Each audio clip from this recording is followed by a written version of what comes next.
देखिए, आप सवाल करते हैं, मैं जवाब देता हूँ।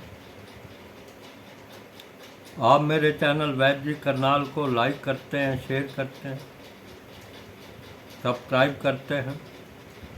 जहाँ पे सब्सक्राइब करना होता है वहाँ सब्सक्राइब करते हैं, जहाँ लाइक करना है लाइक करते हैं, शेयर करते हैं शेयर करते हैं। तो इसके लिए मैं आपका शुक्रगुजार हूँ। आपने बहुत से चैनलों में मुझे बहुत इज्जत बख्शी है, उसके लिए मैं आप सबका शुक्रगुजार हूँ। वक्त का ध्यान रखा करें, रात को फ़ोन ना करें। देखिए, ऐसा है, आज का जो सवाल है बहुत बढ़िया है, जैसा कि आप जानते हैं। मैं उस सवाल का जवाब देता हूँ जो सबके काम आ सकता है, सबके लिए भला कर सकता है। ऐसा ही आज एक सवाल आया है। बुखार बार बार आता है, बुखार बहुत दिक्कत होती है, कमजोरी आ जाती है।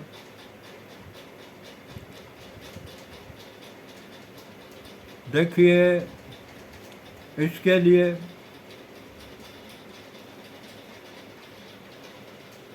मैं आपको बहुत आसान और ऐसा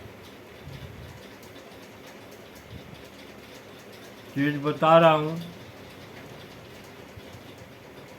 जो पंसारी से आसानी से मिल जाती है। ज़्यादा चीज़ों की ज़रूरत भी नहीं होती। देखिए, छोटी पिपल ले आइए, 20 ग्राम, उसको कूट छान कर 1-1 ग्राम प्रातः सायं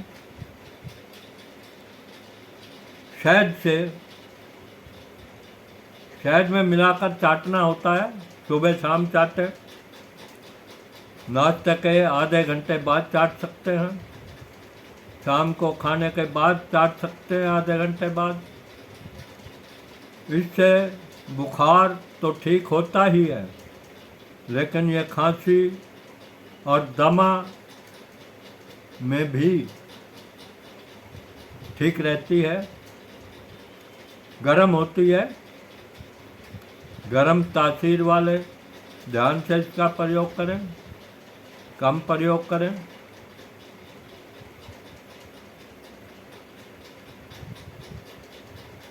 इसके अलावा एक और चीज़ बता रहा हूँ मैं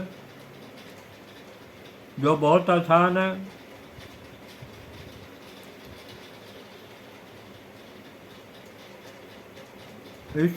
जो आप क्या कर सकते हैं उसके लिए, तुलसी के ताज़े पत्ते 25 ग्राम, क्या तुलसी के ताज़े पत्ते 25 ग्राम के लगभग, काली मिर्च 1 ग्राम, पानी में मिलाकर पीस के अच्छी तरह पानी में, मैं थोड़ा सा पानी डाल के 1-2 बूंद पीस के और उसकी चने के बराबर गोलियां बना छाया में सुखा के रख लें। जिसको बार बार बुखार आता है जिस घर में, वो बना के रख लें छाया में सुखा के। 1-1 गोली पानी से प्रातः सायं लें तो बुखार आना सदा के लिए ठीक हो जाता है, बंद हो जाता है। ये घरेलू इलाज करके देखें हुए मेरे चैनल वैद्य जी करनाल को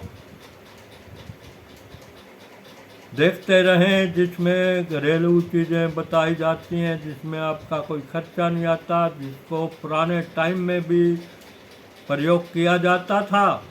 और मुझे आशा है आप अपनी डायरी में नोट कर रहे होंगे, घर में रख रहे होंगे, ताकि आने वाली आपकी पीढ़ियां आपकी डायरी को देख के इन चीज़ों का प्रयोग करके फ़ायदा उठा सकें। धन्यवाद आज का वीडियो देखने के लिए।